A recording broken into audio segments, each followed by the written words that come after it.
أنا الآن في طريقي متوجها إلى مخيم جباليا في شمال قطاع غزة، حيث أرى الآن عدد من الناس يفرون من هذا المكان نتيجة تعرضه لضربات جوية إسرائيلية عنيفة منذ ساعات الليلة الماضية وفجر اليوم، ولا يوجد سوى هؤلاء الفارين وأعمدة الدخان الأسود تنتشر في كل مكان ورائحة البارود أيضا.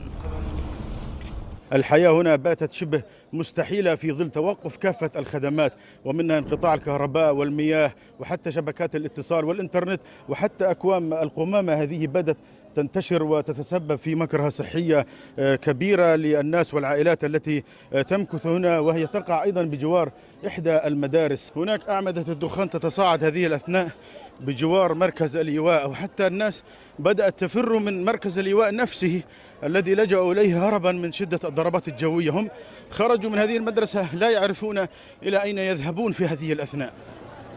ايش هذا يا شباب؟ ايش اللي صار؟ دخان قصفوا هنا دخان خش على الواد الصغير وانخنق الواد الصغير. انتم زي ما انتم شايفين ضربوا ورا شظايا، وهذا والعج والحجار والشظايا كله نزل هنا.